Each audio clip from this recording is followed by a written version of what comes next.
Uma boa tarde. Boa tarde, Mauro. É uma alegria falar com você e com todos os amigos do War News. O que acontece com um deputado que não está mais de licença, mas quer manter o seu cargo, mas está em outro país, não vai comparecer às sessões da Câmara dos Deputados?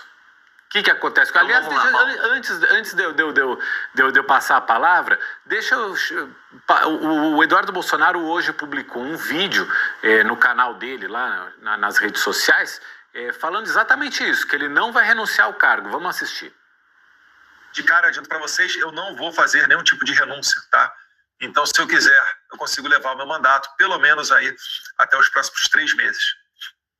Muito bem. Então, agora sim, doutor Alberto, o que acontece com um deputado como o Eduardo Bolsonaro, que está nos Estados Unidos, não vai comparecer às sessões da Câmara e está com o mandato dele a partir de agora vigorando? O que acontece a partir de agora?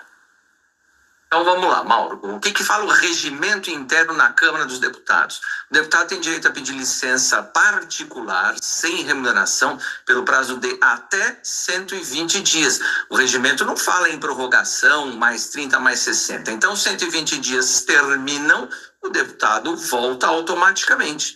Deixa de estar licenciado. E aí começa a contar um outro prazo. Que prazo é esse? Aí a gente sai do regimento interno e vai para a Constituição. O que diz o artigo 55 da Constituição Federal? Que o deputado que faltar a mais de 1/3 das sessões legislativas do ano, nós estamos no ano de 2025, então 1/3 das sessões de 2025 perde o mandato. E aí quem decide a perda do mandato é a mesa da Câmara. Então é por isso que ele falou, e a gente viu agora, né, nessa live que ele fez, nesse post que ele fez, que ele vai levar o mandato por mais 3 meses. Por quê? Porque até agora ele estava licenciado dentro do prazo de 120 dias. A partir de agora, terminou a licença, começa a contar falta. E aí é importante lembrar que o Congresso está em recesso, vai voltar só em agosto. Início de agosto, se eu não me engano, dia 4. Então, a partir de 4 de agosto é que começa a contar as faltas. E aí precisa ver quantas sessões já foram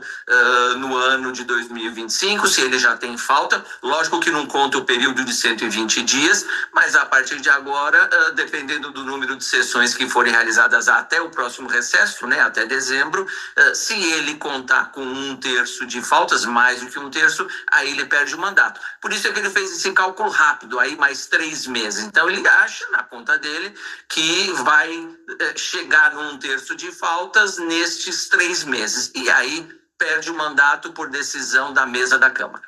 Se ele perder o mandato, ele fica inelegível?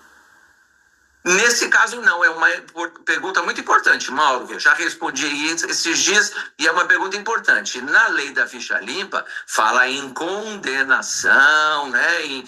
Mesmo de natureza eleitoral, de natureza criminal, mas não fala em perda do mandato. Agora, tem uma hipótese só na lei da ficha limpa, que é se houver renúncia para escapar de um processo de cassação. Como ele disse que não vai renunciar, tem lá algumas representações contra ele que estão iniciando, estão no comecinho, mas como ele disse que não vai renunciar, então a perda do mandato, nesse caso de falta, não gera inelegibilidade.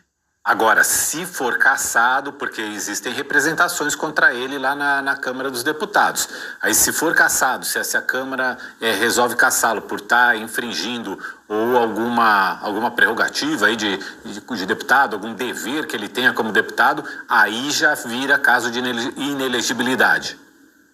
Sim, com certeza, é isso mesmo. Se houver processo de cassação, se ele não renunciar e, né, continuar ao longo desses próximos meses como deputado fora do Brasil, esperando, né, o prazo de 1/3 e começarem esses processos de cassação, aí sim, se ele for cassado, se der tempo dele cassar enquanto sendo deputado, ou mesmo se ele renunciar para escapar, para fugir desses processos, a lei da ficha limpa é bem clara. Qual é o tempo de inelegibilidade? O prazo que faltar para terminar o mandato termina, a eleição é em 26, mas o mandato é só em 27, é 1º de fevereiro.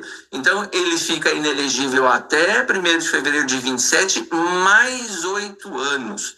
Então, é um bom tempo, é um bom prazo. Agora, vamos repetir para não ficar dúvida aí no pessoal do All News. Só se ele for cassado ou se ele renunciar quando já tiver processo que pede a sua cassação em andamento. Se for a perda do mandato, de acordo com o artigo 55 da Constituição, por faltas, aí ele não fica inelegível. E se renunciar também não fica inelegível nesse caso, não respondendo a nenhum processo de cassação, ele resolve renunciar por conta própria, também não fica inelegível. E uma outra pergunta, existem também algumas iniciativas de parlamentares mais ligados ao campo bolsonarista de mudar o regimento da Câmara para ou permitir um mandato remoto, eu queria saber a sua opinião sobre isso, ou para permitir que essa licença seja prorrogada. Caso eles consigam fazer uma mudança no regimento, isso por enquanto está afastado, está meio engavetado, mas caso haja uma mudança no regimento, ela pode alcançar e beneficiar o Eduardo Bolsonaro? E provavelmente eu ouvi essas duas iniciativas, né, de mudança do regimento interno, como você frisou. Hoje não é assim, mas quando voltar em agosto, de repente eles aprovam essas alterações. Então, com certeza, quem está promovendo essas alterações, né, quem são os autores dessas iniciativas, vão colocar lá algum parágrafo, algum dispositivo que diga que já vale para quem eventualmente esteja em licença ou tenha tirado licença ou que esteja fora do Brasil. Agora, então isso é possível? Lógico, aí se houver essas alterações no regimento interno passa a valer e aí ele tem fundamento para ficar fora do Brasil ou para pedir mais 120 dias de licença. Agora, sempre lembrando que quem tem que julgar e fazer juízo de valor é o eleitor, né?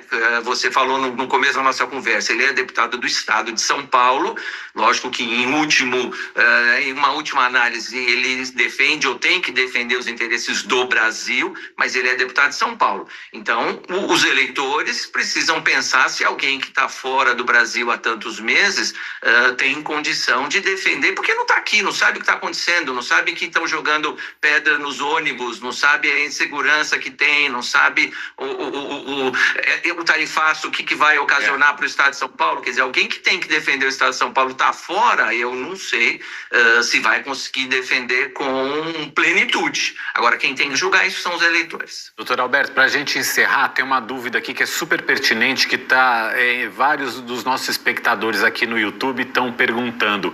E a questão salarial, ele volta a receber o salário como deputado a partir de agora? Bem, objetivamente, até agora em licença não recebeu, assumiu suplente. A partir do momento que ele volta, mesmo estando fora do Brasil, volta a receber o salário sim, porque o regimento interno da Câmara fala que é sem remuneração quando estiver em licença. Se ele não está mais em licença, aí ele volta a receber os salários sim. O salário é de mais ou menos uns 46 mil reais. É o salário de um deputado federal, e mesmo se faltar sessões, né, até chegar ao ponto de estourar o limite de faltas, mesmo se ele continuar faltando as sessões, ele vai recebendo salário. Com as faltas não justificadas, ele tem um pequeno desconto, né? 90% do salário recebe, mas uma parte é feita de acordo com um comparecimento. Então, quando ele começar a faltar, ele vai ter pequeno desconto. Mas recebe, basicamente, quase tudo recebe sim, até estourar as faltas, como você disse.